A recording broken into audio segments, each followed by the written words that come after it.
The nature of where we are in the season, we have to run the ball better. We have to protect better. We got to throw it better. I did think we did some good things in the game. I thought we were able to attack different ways. One of the big points of emphasis going into the game was just to start fast and stay ahead of the chains. And we were able to do that really throughout the game.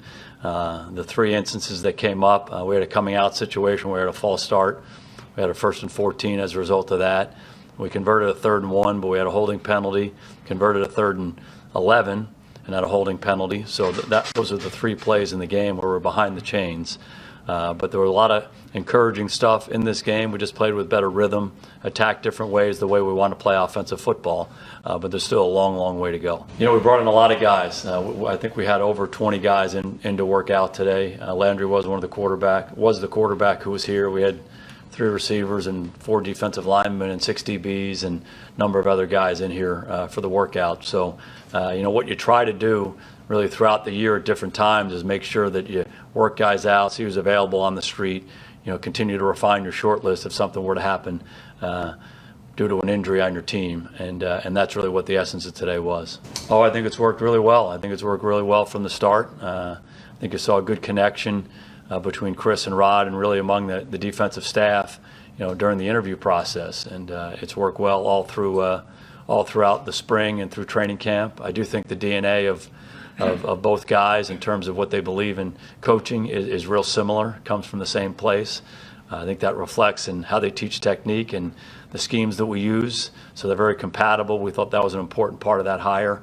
And KRIS is just a really good football coach. He's added to our defensive staff. Rod's obviously one of the best coaches I've been around. So I think they get along well. They believe in the same things, and it's certainly helping our defense. We don't feel like there's any damage to his hamstring. Felt like it was tight. Cramping sometimes can have something to do with that. He seems like he's doing better. If that game's 20-20, does he go back in? That was the information that I got, that he was going to be able to play.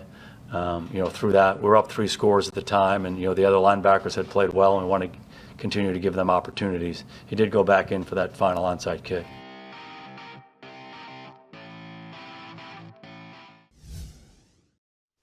Hello friends, welcome into the Cowboys Report presented by Tavor. I am your host, Tom Downey, and we're going to start things off today with the Cowboys roster move, one that I did not ever see coming. Cowboys have brought back wide receiver Brice Butler. This comes after Butler vocally said he wanted to be paid like a number 1 wide receiver, and that's why he left the Cowboys, because he wanted to go get more playing time somewhere else.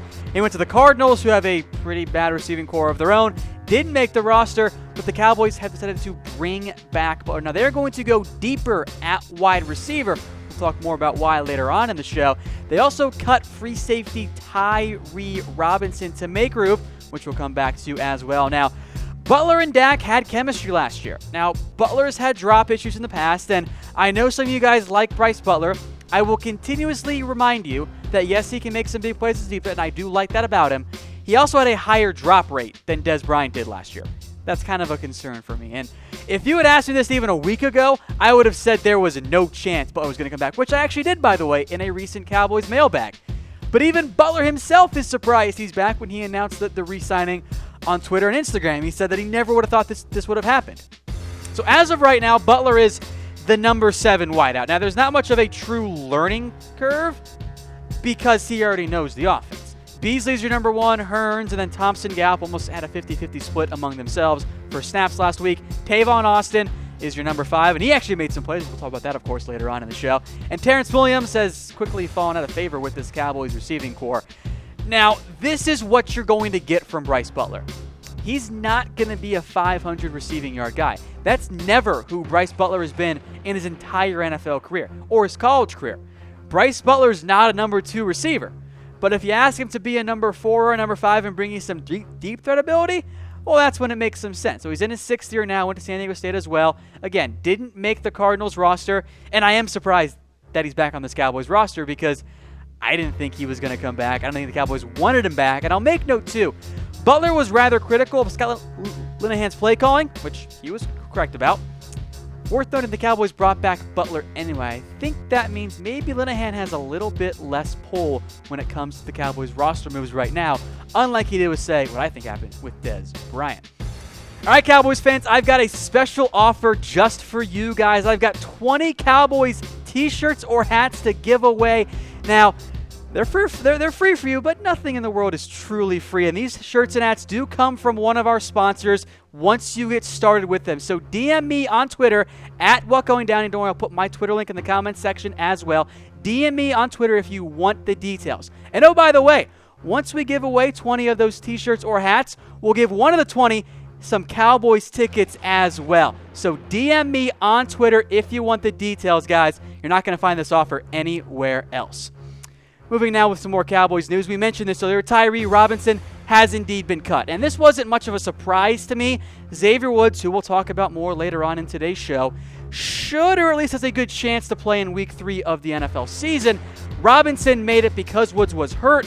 I think he is a prime practice squad option. Now, he's been active for 2 games, but hasn't actually played on the field at all because, well, Jeff Heath and Kevon Frazier handled that role pretty well, and Ibrahim Campbell had already surpassed him as the number 3 safety. So Robinson's still a developmental guy.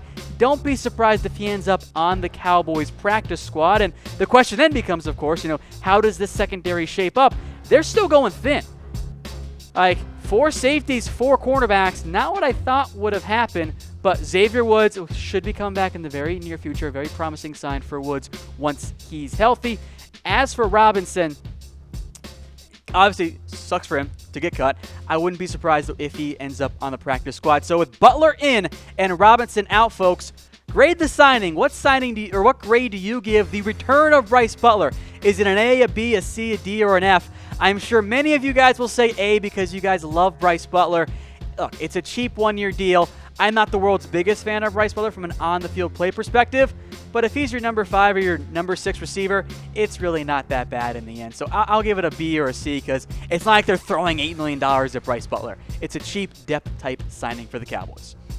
All right, folks, once again, I am Tom Downey. Follow me on Twitter at WhatGoingDowney for more Cowboys coverage, and we'll take you now to the latest Cowboys rumors. And we mentioned Brice Butler getting signed. This could be why.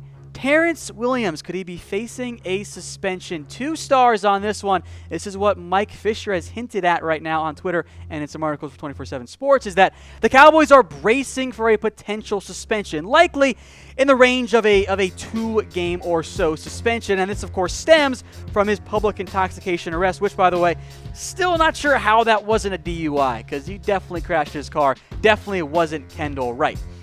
Now, I know many of you think, if he's suspended, that means that the Cowboys can cut Terrance Williams, right? And they'll get rid of all this extra guaranteed money and all that. Yes and no, because they will save some money, but not really enough to justify a release. So Williams could be suspended, but the cap savings aren't there because we are now in the regular season. For starters, if you cut him right now, you save $0. There's nothing to be gained there because his contract is guaranteed. His base salary is guaranteed for this year. Now, the suspension does void guarantees, but Terrance Williams is a vested veteran. What that means is Williams can claim termination pay and get all of his salary minus the games he's suspended. So at that point, if it's a 2-game suspension, he still gets 15/17 of his salary. That's not really much in terms of cap savings. Now, T-Will has played less snaps as of late, but I don't think you'll see him get cut even if he does get suspended because just the money side of it doesn't make sense for the Cowboys, even with Brice Butler back. T-Will might just be less active, and that's kind of what's been the case so far here for the Dallas Cowboys. All right, folks, once again, I am Tom Downey. Today's show was brought to you by Tavour. Go to Tavour.com because you guys like beer, right? Who doesn't like beer? Tavour will help you find rare craft beers from all over the nation. You can sign up for free to discover those rare beers at Tavour.com. And when you use promo code ChatSports, you get $10 off. So check them out. Tavour.com, promo code ChatSports. All right, some more rumors here, especially on the wide receivers. The Cowboys want Josh Gordon. This one has been heavily debated because all the local guys, Mike Fisher, David Moore, all the guys from Dallas Morning News said the Cowboys really don't want Josh Gordon. Adam Schefter then tweeted out and said that the Cowboys and Browns had talked. But I'm giving this one just the 1 star. Now, of course, the Patriots ended up getting Josh Gordon. Schefter said that there was discussion there.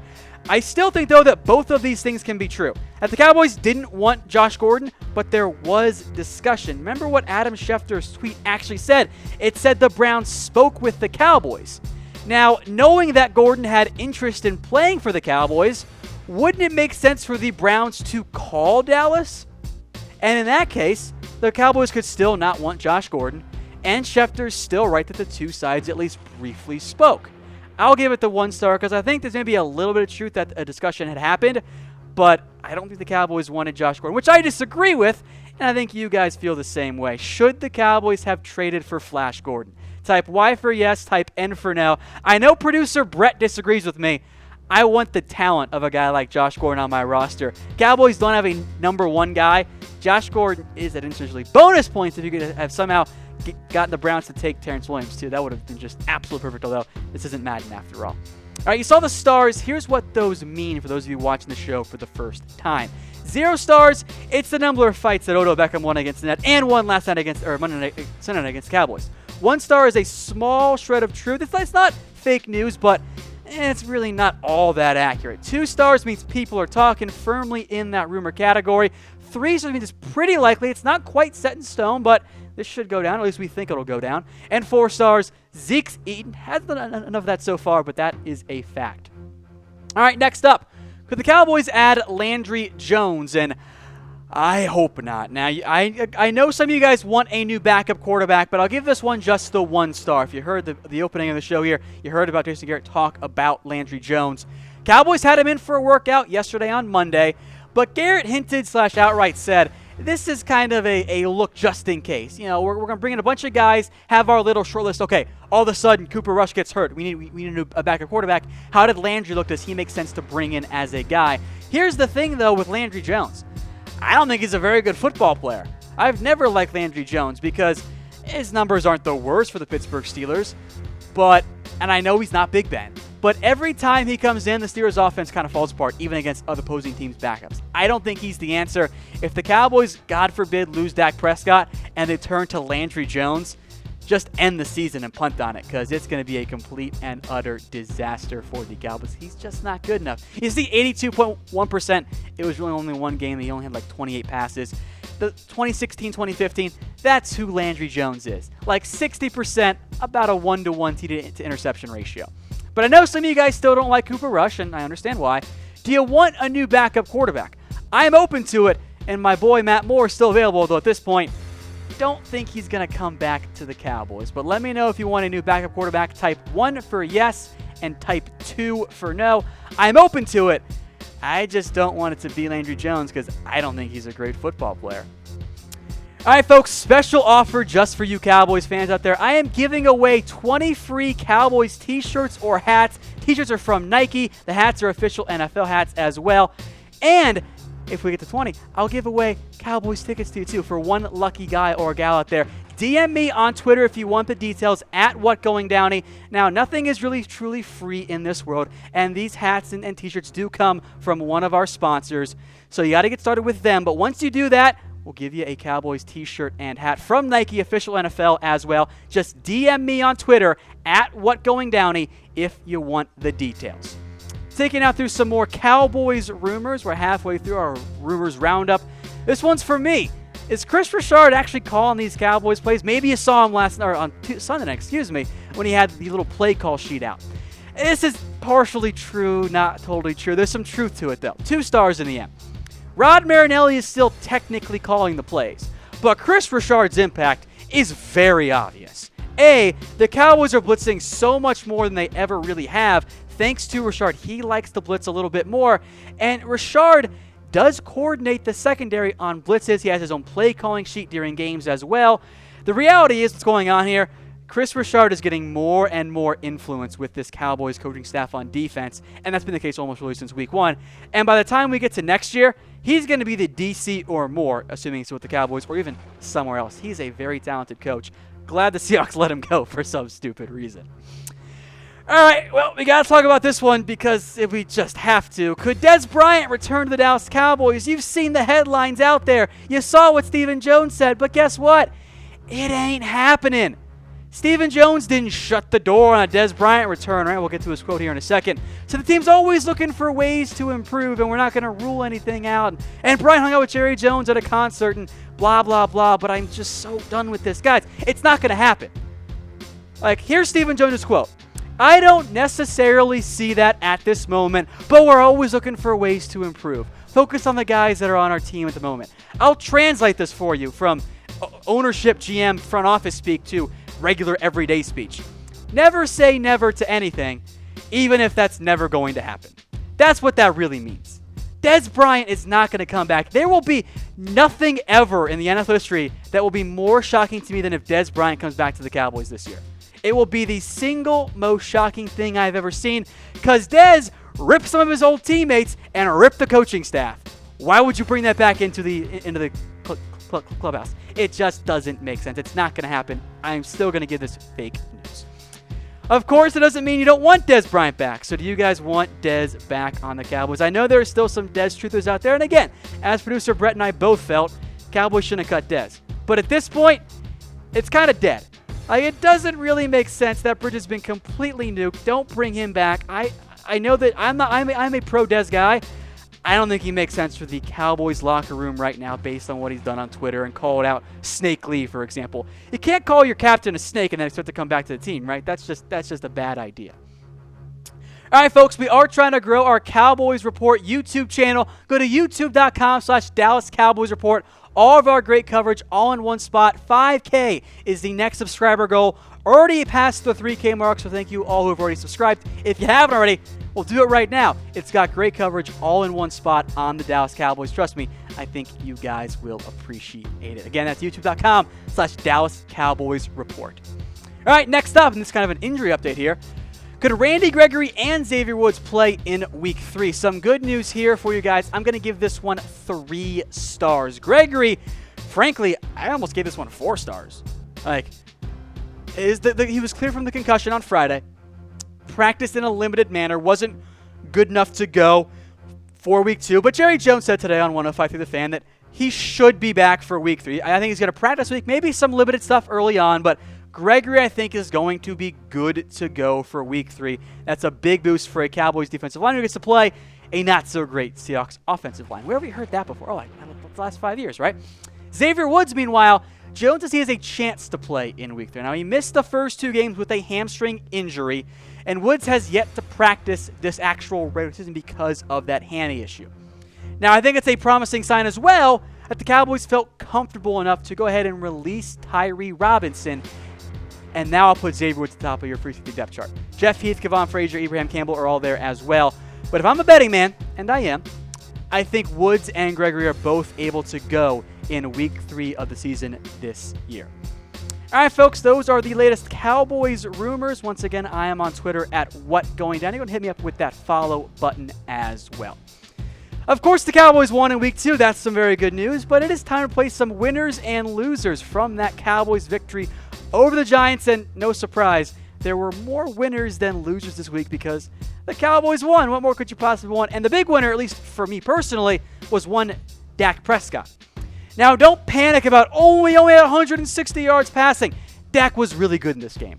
If you watch the game, I know you guys are going to know, he wasn't perfect, and the offense did slow down after the first quarter, namely after the Cowboys stopped using the Scott Linehan game script, which is something we'll talk more about on Thursday's show. But Dak was good. This is like the baseline for me for Dak. If he plays like that each and every single game, I'm going to be a very happy camper. I was very pleased by how Dak Prescott played. The numbers aren't elite by any means, but he ran the ball well. The Cowboys used him well. Very happy with Dak Prescott. Not perfect by any means. He did overthrow Rico Gathers. Almost had a pick in the end zone with Cole Beasley there. But overall, quite pleased with how well Dak Prescott played. Again, he's not perfect yet. He's not going to be perfect. No quarterback is in the NFL. But I feel much better about Dak Prescott. So how confident are you in Dak? Rate on a scale of 1 to 10 in the comments section. 10 being the most confident, 1 being you want him benched right this second. I think he's more in the 5 or a 6. He's still developing and still growing, and he's never going to put up the same numbers as a Tony Romo did. But I was pretty pleased with how Prescott played in Week 2. By the way, how could you not be pleased with the next guy on our list here, Tavon Austin? Now, he's still not getting close to 24 touches a game because he's never going to, but that was what you want out of Tavon Austin. Limited snaps, not that many overall, but he made some key impacts. And he had that big, deep touchdown pass as well. That was absolutely fantastic for Tavon Austin there. 2 catches, 79 yards, the 1 TD, 15 yards on the ground. Again, 12 to 24 touches is really going to be snaps, but I was very happy with how the Cowboys used Tavon, especially early on. He's not going to give you that every single game, but overall, that's kind of what you're hoping for, best case, for Mr. Austin. One more winner on offense here in terms of skill position, guys. It's Rico. He was active, right? And guess what? He should have had a touchdown catch. Dak, he got open in the end zone, and Dak missed him. We all would have went nuts on Twitter. I would have had so many hate DMs. It would have been awesome if Rico had caught that touchdown catch. He's a winner for actually being active. Only played the 5 snaps. But again, this is kind of what I wanted the Cowboys to do. Go ahead and use Rico in the red zone, in the end zone. He should have 1 touchdown already this year because Dak just missed him. Now, he's still not the best blocker, and he's still maybe not the most, well-versed player in scheme and the nuances of the NFL. But you can find ways to get him the ball in the end, on offense in the end zone and do good things with that. So speaking of Rico and touchdowns, how many will he have this year? I'll be honest, I can't wait to see some of these comments. I know how you guys are with numbers. Sometimes you guys just pick the high one. I'll put the over-under at like 2, and I'm sure most of you will end up picking the over there. All right, some more winners and losers to the offensive line now we go. How about Tyron Smith? And Smith was rusty, I think is the best way to describe it in week 1. Wasn't quite on the track that he should have been on, but he was great against the Giants. Now, he did have 1 penalty, so dock him some points there, but he allowed 0 pressures. And I know that the Giants didn't have Olivier Vernon, and Kareem Martin got banged up for a little bit too. And the Giants' outside linebacker core is frankly pretty bad. But Tyron looked great. I thought he was the best offensive lineman in week 2. Zach Martin right behind him. And then at number 3, who also had a really, really good game for the Cowboys, Connor Williams. And this is me doing my victory lap, guys. I tried to tell you all to breathe a little bit. Will was actually really good against the Giants, against a pretty good Giants front 3 in terms of their 3-4 defense. All right? He played very, very well. Allowed 0 pressures. That's what you want at the left guard spot. He had a fantastic game. Now, he's not perfect yet. He does need to work on his strength and get better in that area. But so far in 2 games against 2 good defensive linemen, namely Quan Short and Damon Snacks Harrison, 1 sack, 1 hurry. Frankly, there's only been a handful of bad snaps that I saw for Will so far. He ain't perfect. He's not going to be a perfect player in year 1. But he is definitely a winner, and I hope now we can all breathe a little bit easier about the play of Connor Williams.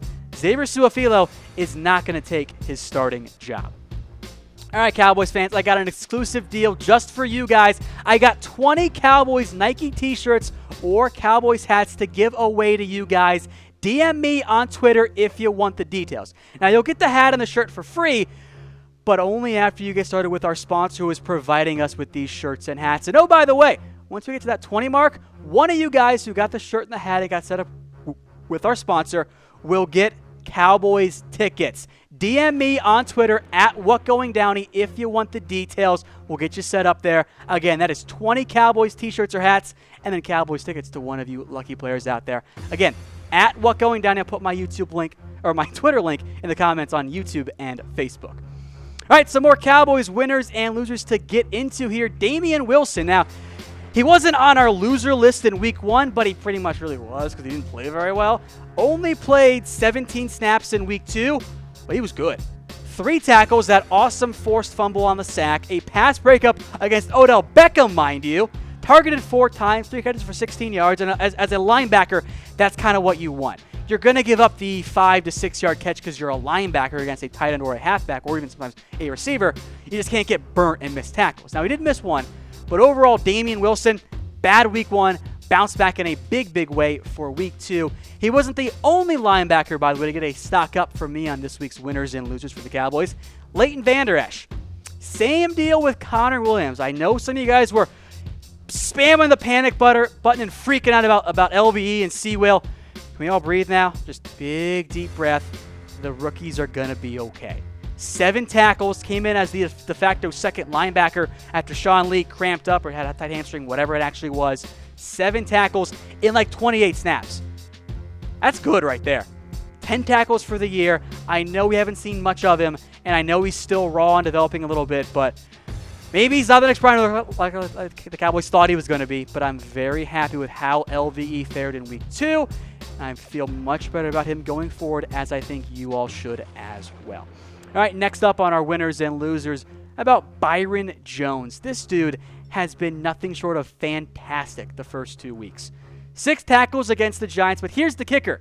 Targeted 5 times, allowed 1 reception for 0 yards. I mean, what more do you want from a quarterback?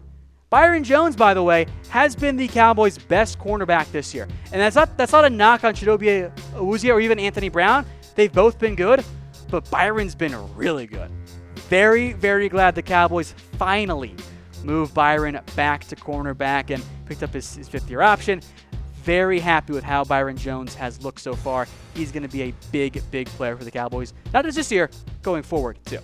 But do you agree with me? Do you think Byron's the best corner, or do you think it's an Awuzie, or maybe there's some Jordan Lewis truthers out there who we'll get to here in just a minute? But let me know what you guys think in the comments section. I'm still going Byron Jones, even though it is kind of a 1A, 1B with Chidobe Awuzie as well. One more winner. Had to do it, right? Brett Maher back on the winners list after a bad week 1, but he was 2 for 2 on field goals this week, 2 for 2 on extra points. Granted, they weren't that long. The longest was actually 37 yards. And he's still on my probation list. Shout out Scooter Magruder for inspiring me on that one. He's still on probation for now.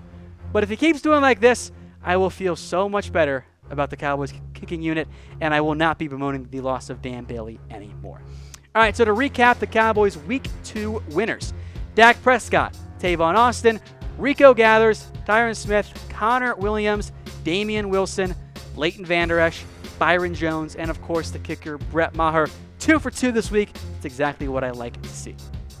And folks, let me know who was your biggest winner in Week 2. Was it Dak? Was it somebody I didn't even mention? Was it Linehan, Garrett, whomever? Let me know in the comment section what you guys get. I'll be sure to respond as well. All right, folks, those were the winners, and now we're going to get to losers, but we got one more winner for you guys. That's Mizzen in Maine. They're providing me with this awesome dress shirt. Go to comfortable.af to get your own today. They're made in America, perfect for America's team, and trust me, it is the most comfortable shirt you will ever own. That's Mizzen in Maine at comfortable.af. All right, time for some losers now for the Cowboys, and next up, Terrance Williams, and he's just not playing all that much, which I'm kind of okay with because same reason you guys are. It's T-Will. He's just kind of average at receiver. But I've been very happy with how the Cowboys have deployed their receivers, but T-Will is one of the losers right now. 1 reception for 12 yards against the Giants. Only played 11 snaps, though, and had just the 1 target. He's dead last right now among receivers and snaps, and now the team brought in Brice Butler, too. So if you're T-Will, I think you're a little bit worried about your roster status. So, folks, let me know what you want the Cowboys to do with Terrance Williams. Type K for keep, type C for cut, and type T for trade. Trade would be great. I don't know who actually wants T-Will, though, right now, if he can't even beat out Tavon Austin and Gallup and DeAndre Thompson and all the other receivers. C for cut, you actually save no money, so I lean towards keep if, as I assume if you're correct here, you can't find a trade partner for Terrance Williams. All right, one more receiver with the loser tag this week, Michael Gallup. Now, not from a snap perspective, he actually played the 3rd most this week, but where's the impact? And I know that in general, I think we overhype first-year receivers because it's harder than you think to actually make the adjustment to the NFL with a brand-new quarterback, a new scheme, and all that stuff. But he was targeted twice, dropped a pass, which wasn't the world's easiest pass to catch, but wasn't really ideal. 1 reception for 5 yards. If you're playing the 3rd most snaps among wide receivers, even in the Cowboys' run-focused offense, wouldn't you expect to make a bigger impact? So Gallup, I'm going to put on the loser side for now. I think he'll bounce back. I'm not concerned about his long-term prognosis, but I did think you were going to see a little bit more production from Gallup with so many snaps. And if you're a fantasy owner, I told you guys, don't draft Michael Gallup. Folks, today's show was brought to you by Tavor. You can sign up for free to discover some rare craft beers from all over the nation from breweries that you definitely won't find where you currently live. Go to Tavor.com, promo code CHATSPORTS for $10 off. Now, their craft beers, they do have a new Pilsner out there, though, a Holy Ghost Pilsner. I've tried it. It's absolutely fantastic. So, Pilsner's IPAs, they got all kinds of craft beer that you want. Go to Tavor.com, promo code CHATSPORTS gets you $10 off your first purchase. All right, 2 more losers to get to here. Lael Collins. I was just underwhelmed. He hasn't been like a disaster, but he hasn't been as good as I thought he was going to be. I thought La'el Collins would emerge as a top-tier right tackle, maybe not by now, but getting close to it. 3 hurries, 1 penalty. He hasn't been one of the top 5 right tackles like the Cowboys are actually paying him to be. He just hasn't looked that good. So I think he'll bounce back, but I am a little bit worried about La'el Collins. Now, you're certainly not going to bench him right now because Cam Fleming was a disaster in the preseason. But the worry scale is kind of up to like a 4 or a 5 or a 6 for me. Like, I just need to see better play for him to bounce back and improve going forward because right now we just haven't had it so far. One big loser, still the case actually from last week as well. It's Jordan Lewis, who got on the field, or excuse me, it's Kavon Frazier next up. My bad, guys. Kavon Frazier is next up because he had the nice sack, which was awesome, but he also missed 4 tackles. And I know it's Kavon Frazier against Saquon Barkley. What do you expect? He wasn't a disaster by any means. Frankly, the Cowboys defense was awesome in that game.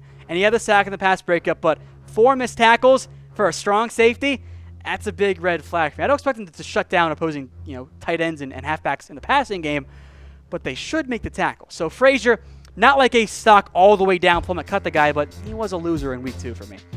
As I just hinted at on accident, Jordan Lewis is the last guy up here because finally got on the field, but for 1 snap on defense. And that was only when Byron Jones missed the play with an injury.